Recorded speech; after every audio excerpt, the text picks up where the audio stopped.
Okay, ladies and gentlemen, welcome back. This is the game that I am the most excited about for Retrothon. And forgive my excitement, I'm going to try not to hype it up too much, but this is Pac-Land on the TurboGrafx-16. Pac-Land was originally an arcade game, and if you ever went into the arcades in the late 80s and early 90s, you probably or may have seen this game in the arcade. It's I would have never known about this game if it weren't for Evan. Evan recommend. What did you? I think you just randomly threw this out there during a stream one night. I can't thank you enough. What is your connection to this game? So this is one of the games I had as a kid for the TurboGrafx-16, and I loved it. And part of the reason I loved it is the amazing control scheme that it has. So the way it works is you actually run. So if you have an NES controller, since not everyone's seen a TurboGrafx. Real quick, I'm gonna start it up right now. Here we go. 3, 2, 1, go. Go for it, Evan. All right. So to run, you actually run with your A and B buttons, and you jump with the up button, which is like the exact opposite of what you would normally do on any other game. Yes, this is a Smash Brothers stage. So if you've played Smash Brothers Ultimate, this is a stage in there. I can't hear the stream audio, and this is the one time I'm really sad I can't hear the stream audio because I love this song. Matt hates this song. So after you've put in about 500 attempts on this game, this song makes me want to throw the game through a window. But the game itself is fantastic. Some swag slide there. The thing I love about this game is it's really like pure platforming. Literally all you're doing is running to the right and running to the left and jumping at the right time. The thing that makes this game so awesome, in my opinion, is that basically all of the enemy movements are RNG. The patterns are always different every single time you play this game. So is that the church from Splatterhouse? Yes, it is, Enemy. Yes. Absolutely. Yes, all of these games exist in the same universe. TurboGrafx-16 is its own universe, so that is absolutely true. So the challenge really becomes in this game is knowing the mechanics well enough that you can accommodate and adjust for the RNG patterns with the enemies. Both Namco games, that's very true, Enemy. They have to exist in the same universe. So Cleric asked, what other systems this is available on? This is available on the NES. Poop. Did you die? I just did. On the easiest. I turned back when I shouldn't have. So NES, ZX Spectrum, Amstrad CPC, X68000, the Atari Lynx. Trying to think what else. The TurboGrafx-16, the Commodore 64. There's a bunch of different versions. This and the Lynx are probably the two closest arcade ports. The only thing that this is missing actually from the arcade is it doesn't have parallax background scrolling. Smitty, I would love to show you the chair, but it's there is no chair in this game, and so. Anywho, for those of you who hang out in the chat, you'll recognize the chair reference. But so on the way back, as we're going back to the left, so after you've done 3 stages to the right, you'll do 1 stage to the left. You get these magic boots, and if you've ever played Super Mario World, the jumping mechanic feels very much like using the cape in Super Mario World, and it's definitely a different and unique way to play through the stage. It actually makes it super fun and interesting. Once again, these enemies, they mostly appear in the same place, but the patterns they take are really random and different. So that's what kind of makes it a little bit more challenging, a little more different. The category that we're playing right now is called 4 trips, and the game actually has 8 trips consisting of 4 rounds each. So that's why there's 32 rounds in the entire game, 8 trips. The only category that people run is 4 trips, and that's why I'm showing this off here. The last 4 trips, and I think one of the reasons that nobody runs all 8 trips they get increasingly more difficult. Both of my playthroughs of this game have taken upwards of about 50 minutes because there's so much randomness and challenge in the last 4 trips, specifically the last 2 trips, because 7 and 8 are really tough. Oh, we got good RNG there from Blue. Blue can kill you at any moment, so nicely doesn't. So this is on the 68,000 enemy. I'm actually considering this summer attempting to set the world record on every version of this game. Do it! There's actually some interesting things you can do on some of the different ports. Like, so the NES actually has warps in it. The stages are roughly the same, but the NES port has some warps you can do and some fun exploits that you can get into, especially for speedrunning strats. So if you get a chance and you want to watch some interesting ways, the Nintendo, I'm sorry, I can't remember the person's name, but the person who runs this game on Nintendo gets all the warps, and it's a really interesting run. Yeah. Kind of different from this one. Oh, God, I thought I could make it.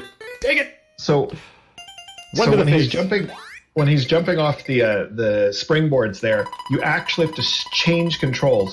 You then let go of the run button, hold the jump button, so the up button, and then mash the run button to stay in the air. It's bizarre, but once you get used to it, it's not too bad. So if you're wondering where this game came from, it's actually based on a cartoon. And the music that you continually hear in the city section of this is the actual theme from the cartoon. Okay, this is my only... besides the soundtrack in this game, my only other quip is that Pac-Man can't swim, which, in my opinion, is absolutely ridiculous. Pac-Man is a super-duper superhero, and the fact that he can't swim just seems really questionable to me. Like, his one kryptonite is water? Come on now. I just have... there's some... I don't know. That seems like they might have just modified this for gameplay. That's all I'm saying. Oh, also, he's a sphere.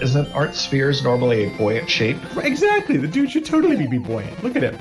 If this guy can't float, I don't know. I'm just definitely have some issues with that. Oh, right. Well, that was kind of my fault. I don't know. Took one to the face there, though. That happens quite a bit. Well, you're the one holding the controller, so I would say yes, it is your fault. Well, there are times in this game where you're put in situations that you almost cannot get out of, which is hence the fun RNG element to the game. Okay, here we go. And we get our first cutscene of the game. Pac-Boy. I've never heard of Pac-Boy. Pac-Man is a descendant of the aliens from Signs. You know what, developer? That's actually... I might buy into that conspiracy theory. There's our first cutscene. Look at the bush. Look at the bush. Somebody's looking at you. That's the bush is looking at him. I'm just saying. How come the bush has eyes in that part, but not this part? Once again, the world of Pac-Man. There's some questionableness stuff going on. It actually makes me ask the question: if plants are sentient, are they just watching us all the time through the window? Yeah. And apparently they are sentient in this game. Okay, so you have to be a little bit careful with some of the jumps here. So you'll notice that I'm avoiding all the pack pellets except for that one. The reason I avoid the pack pellets is because when you actually hit an enemy after getting a pack pellet, it does a pause animation. Literally the whole game stops for a second or two. And that's, when you're doing a speedrun, you obviously want to avoid those kind of things. I would also, oh geez, that was, woo! The pack pellets in my opinion, are a little bit trolly in this game too. They quite often show up at the end of a tough part of the level, as you'll see in this stage right here. Yeah, they show up, and if you grab them, there's still no enemies for the rest of the level. You actually have to turn around to go eat enemies. See, there's the pack belt there. No more enemies. Oh, we got one. That guy was random. I've never seen that one there before. Yeah, the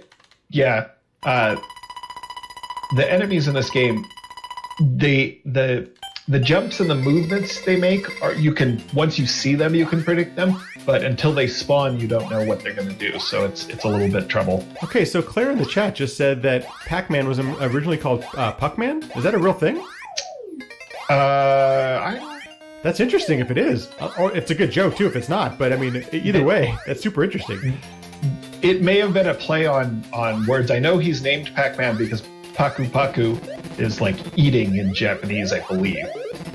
This may be like when I did the Bonk's Revenge commentary and said that chikun means eggs when it really means chicken. See, we just make up stuff here. It's so much easier just to make up your own lore than to actually. So, okay, well there you go. The chat is confirming. Yeah, So apparently, good. Puck-Man is too similar to another word that. Oh yeah. Like puck. Oh man. Well, let's okay. RNG enemies here. Cool.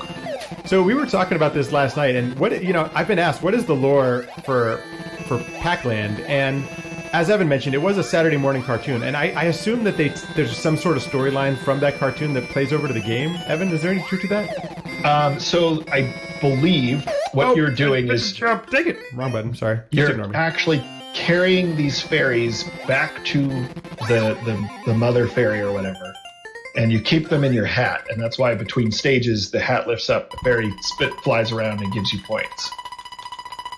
All right, we're on to the final trip. The final trip actually introduces one of the cooler levels of the game, which is the maze. So, for the most part, when I was running this game more consistently, this became the run killer of the game, because you'll notice I'm touching these fire hydrants on a specific way. I want them to shoot the water to the left, because when they shoot it to the right, it becomes it pushes you forward, usually right into enemies that you don't want to bump into.